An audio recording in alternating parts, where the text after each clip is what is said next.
Inggris, 1935. Seorang perwira militer asal Britania Raya, Thomas Edward Lawrence, mengalami kecelakaan lalu lintas.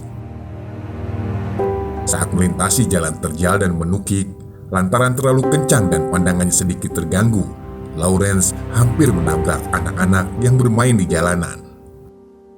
Sontak ia membanting setir hingga motornya terpental cukup jauh.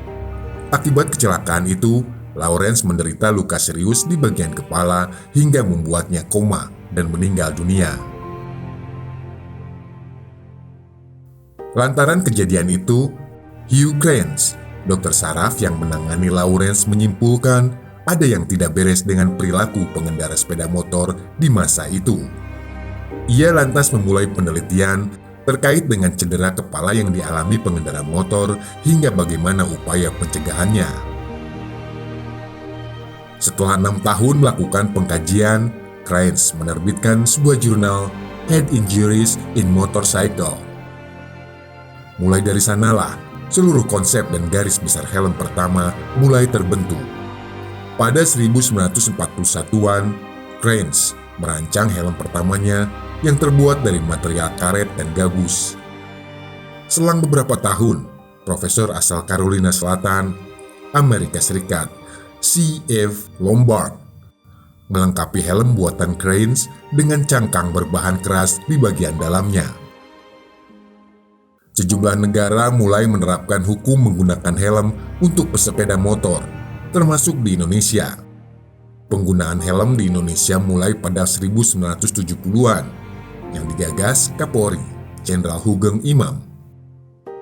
Sebelumnya, saat Kapolri Hugeng menemani Presiden Soeharto berkunjung ke berbagai negara Eropa, ia merasa terkesan dengan ketertiban masyarakat di Eropa, khususnya dalam berlalu lintas.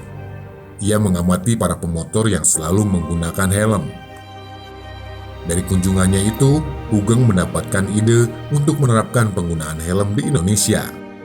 Terlebih pada masa itu, angka kecelakaan sepeda motor di Indonesia, khususnya di Jakarta, terbilang cukup tinggi. Angkanya mencapai 1.450 kecelakaan setiap bulannya. Hugeng bertekad, Polri harus segera melakukan langkah antisipatif dengan menyesuaikan perkembangan zaman. Apalagi jumlah pemotor dari tahun ke tahunnya juga kian meningkat. Ia akhirnya membuat peraturan penggunaan helm di Indonesia dalam maklumat Kapolri bertarik 7 Agustus 1971.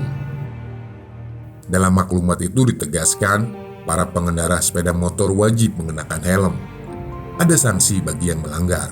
Mereka yang tidak mematuhi aturan tersebut bakal dikurung 3 bulan atau denda Rp10.000. Namun, aturan itu tidak serta-merta diterima masyarakat.